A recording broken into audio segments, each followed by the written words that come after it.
안녕하세요. 네, 이번에 8월 18일 날 7급 공채시험이 있었죠. 교정학 7급 문제 해설을 하도록 하겠습니다. 자, 해설은 기출문제 나책형으로 진행하도록 하겠습니다. 자, 올해 7급 시험은 평년보다는 약간 어려운 문제가 출제가 됐습니다. 소위 만점 방지용이다 싶은 문제도 한 2문제 정도 출제가 됐고요. 작년은 매우 쉬웠지만 작년에 비해서는 조금 어려워졌고 평년에 비해서도 약 2문제 정도는 어려운 문제였다. 이렇게 이제 생각이 들고요. 자, 먼저 난이도를 이제 생각을 해보면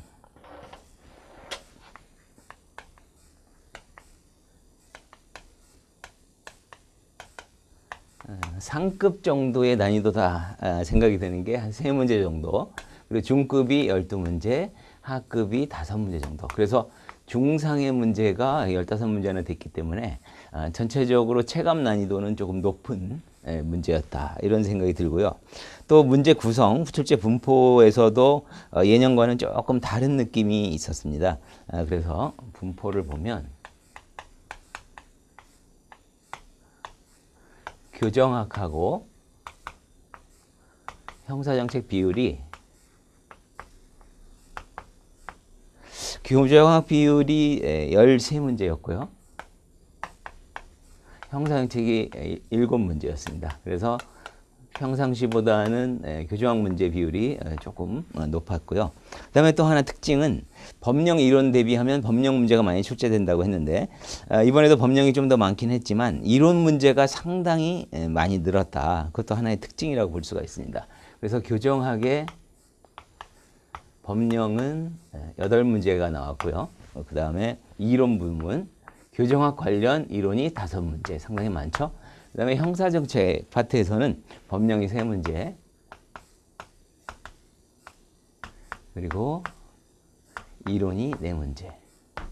이렇게 구성이 됐기 때문에 전체 비중 중에 이론이 9문제나 나왔습니다. 평년에 비하면 상당히 이론 비중이 높았던, 그래서 조금 법령 같은 경우에는 좀 단순하게 출제가 되고 기본적인 사항 위주로 출제가 되면 문제가 좀 쉬울 수가 있는데 이론 부분 중에서 조금 난이도 있는 부분이 조금 있었고요. 그래서 이런 부분이 좀 어려울 수 있었고 법령 중에서도 조금 어려운 부분이 있었죠. 그 중에 대표적인 게 어려운 거 한 2가지를 들자면 조선시대의 유형제도, 이 문제가 조금 난이도가 있는 문제였고요. 또 한 가지는 보호관찰법 있죠. 보호관찰법은 보통의 경우에는 법률에서 출제가 되는데 이번에는 시행령과 시행규칙에 있는 내용을 물어봤기 때문에 이 부분이 좀 상당히 생소하거나 좀 난이도 있는 갱생보호 대상자 문제였거든요.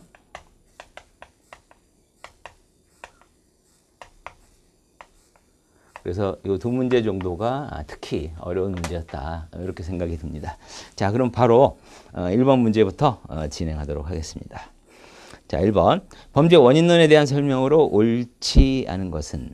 자, 1번. 낙인 이론은 범죄에 대한 처벌의 부정적 효과에 주목한다. 맞죠? 낙인 이론 같은 경우에는 형사 사법 기능에 대해서 회의적으로 느끼고 바로 공식적인 형사 절차라든지 또는 이런 처벌이 낙인을 가져와서 계속 범죄자의 세계에 전락하는 과정을 설명하기 때문에 그 처벌의 부정적 효과를 강조하는 이론입니다.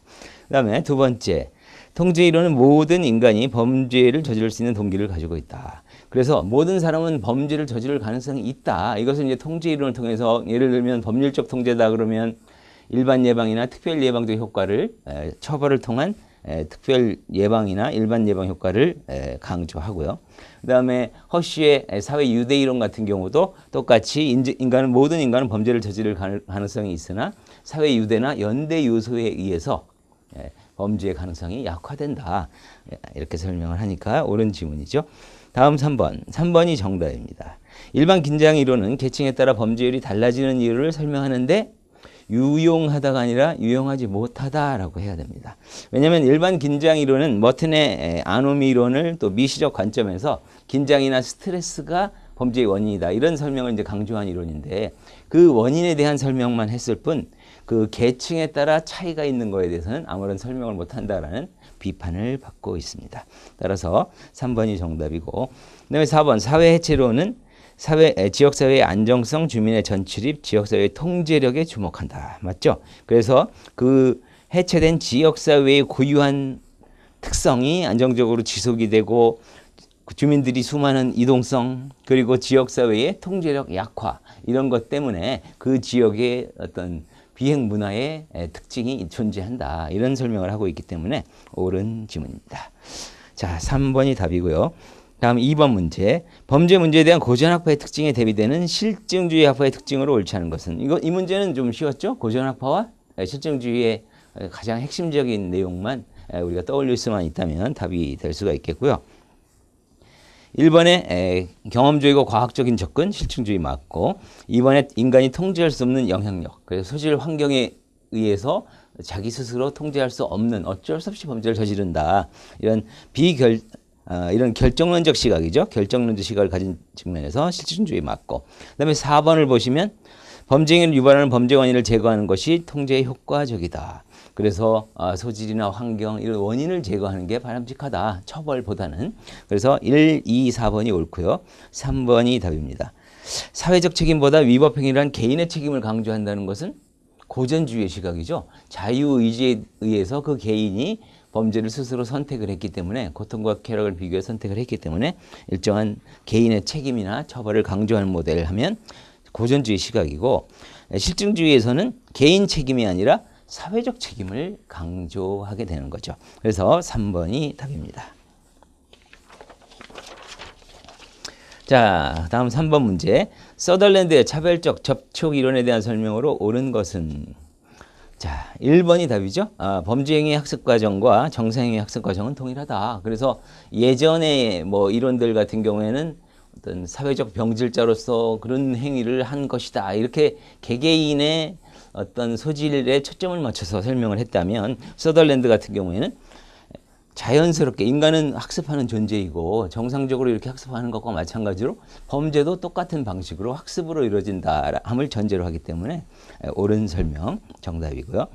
다음 2번. 범죄행위는 유전적 요인뿐만 아니라 태도, 동기, 법행수법의 학습의 결과다. 이 중에 앞부분 잘못됐죠. 유전적인 요인은 서덜랜드에서는 관계가 없죠. 환경적 요인이고 학습을 강조하기 때문에 유전적 요인과는 무관하다. 3번. 법에 대한 개인의 태도는 개인이 처한 경제적 위치와 차별 경험에서 비롯된다. 이것도 서덜랜드의 주장과는 상관이 없습니다. 서덜랜드 같은 경우에는 법을 위반하는 그 태도에 대해서 위반해서는 안 된다는 생각을 학습했느냐 또는 위반해도 무관하다라고 학습했느냐의 그 학습의 정도에 따라 달라지는 것이지 여기 나열된 것 같은 뭐 경제적 위치나 차별 경험과는 무관하다. 다음 4번. 타인과 직접 접촉이 아닌 매체를 통한 특정 인물의 동일시에 의해서도 범죄가 학습된다. 이거는 서덜랜드 주장이 아니죠.